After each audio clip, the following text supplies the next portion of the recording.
If you're not texting your customers or your prospects, you're missing out. Get with the times and send text messages, but they've got to be good messages, professional, well-crafted, and intentional. I'm going to tell you what to text, what not to text, and I'll show you the one phrase that I learned from a mentor of mine, Frazer Brookes, that changed everything for my business. The fact is, more people than ever are relying on text messages, direct messages, private messages, all different types of messages to conduct business. Who answers a phone call anymore? When my phone rings, I instantly think somebody's hurt, or somebody's passed away, there's something wrong. If I see a name I don't recognize, I'm going to watch my phone screen until it stops ringing. Then I'm going to Google that number and see who it was. And to be honest, sometimes I'll do the same thing even if I do recognize the name. Anybody with me on that? It's intrusive, right? It's like somebody knocking on your door. Just text me first. This is a society where we want information at our fingertips, but we want to decide when we deal with that information. In the past, emails dominated sales and marketing. And to a certain extent, emails are certainly still effective. They're still important to do and to get out there. But think about it. If you're doing errands and you receive an email, do you go right to your phone and check who it's from and see what it's about? Do you open it up and read it right then and there? Not usually, right? Most people don't even have their phone set to give them a notification when they receive an email. But what if you're out doing errands and you receive a text message? Who is it from? That might be important. And if you don't reply right away, and you decide to deal with it later, it'll still be sitting there staring you right in the face at the end of the day. Now, if you're using text messages for marketing, not all texts are created equal. And a lot of things depend on what you're selling. It depends on how you're marketing it and how you're interacting with your customers. If your marketing approach is more of a hands-off and you don't necessarily deal with customers one-on-one, those texts look a lot different than the ones you would send during a conversation. So let's talk about that and get that out of the way first. Let's take a quick look at those mass texts that can be sent out for marketing purposes. And then I'll get into more of the conversational texts in just a couple minutes. Texts that you send out to everybody on your list or anything that's going out to a lot of people like automatically, those should all follow these guidelines.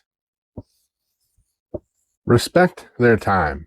Try not to write a novel and just sort of organize it in a way that it's easy to follow. If you're using a program like I use Project Broadcast, you might be limited to a certain amount of characters, which can make it a little tough, but it's actually kind of a good thing. With Project Broadcast, you get 1,024 characters in a text. That's still a pretty long text.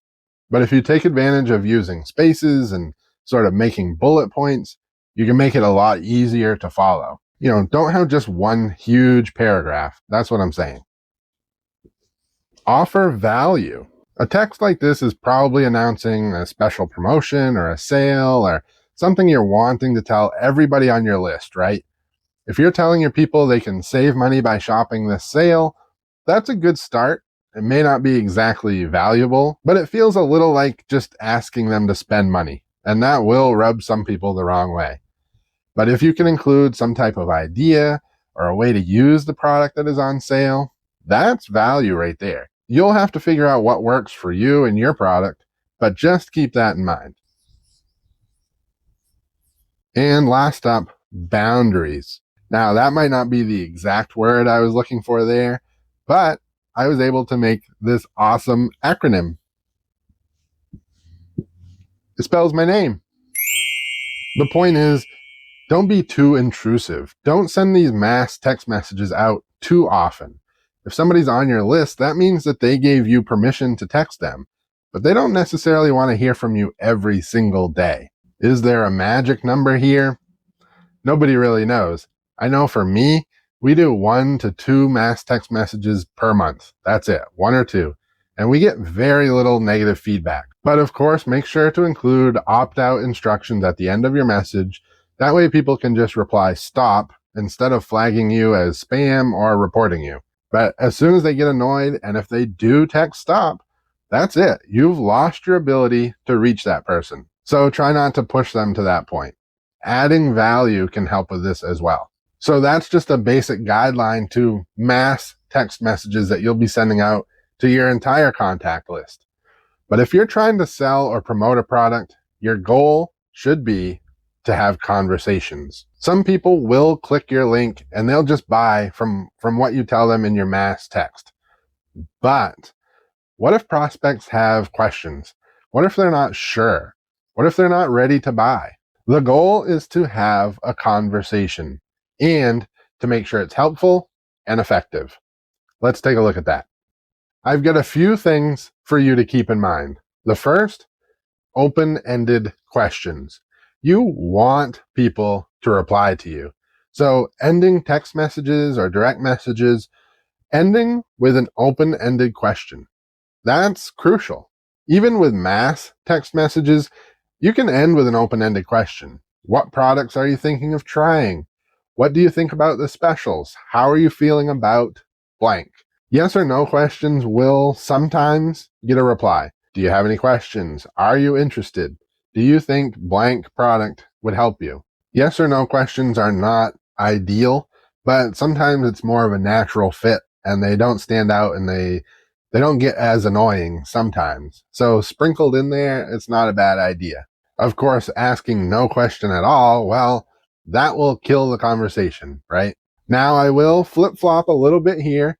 There is an exception. If you're sending out a mass text to thousands of people and the person on the other end is going to be aware that it's a mass text, then you might choose not to end with a question.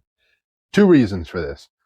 For one, if you're sending out like 10,000 text messages and you're the only one that's doing all of the responding, you might not get 10,000 replies, but what if you get 5,000 replies? Even a tenth of that, what if you get 1,000 replies and you have to text all these people back? That's a lot for one person. The second reason is if it's clearly a mass text and that's the way you wrote it, like announcing a sale or something like that, people are going to know. And it just feels a little tacky to have a question at the end. They know what you're doing. But let's say you're following up with somebody that expressed interest, but they didn't order, or somebody that asked you a question and now you're answering it and you're replying to them.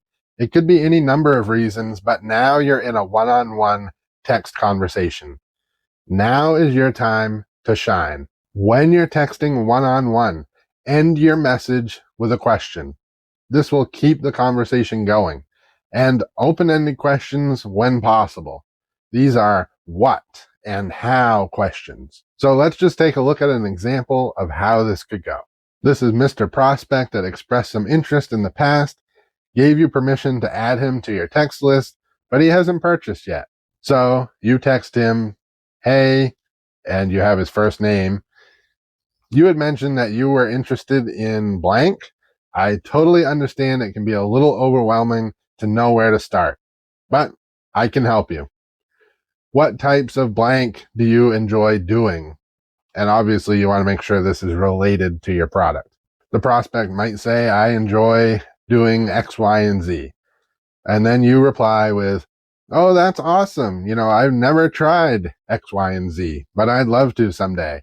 I could see where blank could really help with that. What do you think? How do you feel about trying blank out? Do you feel like that would help? Another thing to remember when you're texting one-on-one, writing too much is a conversation killer. Too many people, and I've been guilty of this, certainly, many times, too many of us have that opportunity to text a prospect and we just write and we get everything out there. We answer every question they might have. We tell them everything we know and everything we think they need to know. And it's all in one text message. Perfect. We just wrote a novel and we hit the send button. Problem solved, right? Not exactly. Have you ever done this? Are you guilty? Have you ever been on the receiving end of this? That can be eye-opening. If somebody's just asking you, what is the best way to place my order? And they get something back like this, what are they going to think, right? I'm not reading this. I just had a simple question. What is this person trying to distract me from? Is this person trying to talk me into something I don't want? It's instant suspicion, or at the very least, now they're annoyed with you. And that doesn't help the sales process. Now, on the other hand, obviously, you don't want your replies to be too short. 2 or 3 word replies, they have their place. But if you're in the middle of a conversation and you're answering and you're asking questions, a 2 or 3 word reply is going to kill any momentum you've got going. It's not a perfect solution, but a good rule of thumb, if you really need one, is to just match how much your prospect is writing to you. If they write several paragraphs, you can write a similar amount if the answer sort of requires that. But if they're the type of person that's only giving you, a sentence or two, it's best to match that when possible. They're probably busy, or maybe they don't particularly enjoy texting, which means if they get a giant text from you, they're probably not going to have the attention span or want to spend time reading the book that you just sent them. So match what they do when possible. And that makes me think too of a little side note here. Emojis. They're not exactly professional, right? But once in a while, I think you can get away with them. And if the other person uses one first, game on. With texting, you lose tonality, facial expressions, vocal inflection. When you're texting, compared to being in person or on the phone, emojis can really help to set the tone and to make sure that the other person doesn't accidentally misinterpret something you say. But like anything, I would say use them sparingly, or when they kind of fit in, or when they're more necessary. Now, a lot of this is common sense, right? When it comes to making sales through text messages, try to spell correctly, use full sentences, respond to what the other person is saying. Don't just dominate the conversation, and definitely don't just answer their questions with another question. There needs to be a back and forth. It needs to be a conversation. It also helps to just be nice. Just be happy and pleasant. I'm not saying you have to make everything into a joke, but lighten the mood a little. Let the person know they can be comfortable and they can relax. And this brings me to that one awesome idea that I learned from the great Frazer Brookes. He offered up this phrase as a way to invite prospects to check out his business opportunity with his network marketing business. And he would end his message by saying something like, "If you're interested, I'll send you some more information. If not, no worries. Just thought I would ask."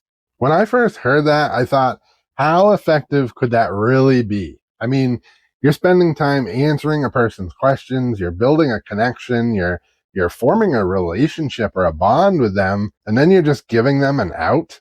If you're not interested, no worries. What is that? But you know what? The more I thought about it, the more I realized why this does work. And I have used this exact phrase in thousands of conversations now, and it is effective. It does work. I can tell you from personal experience, it works for me and it works for a lot of other people. It's because it removes the pressure. It lets the other person know that you're not desperate. It's not that you don't care.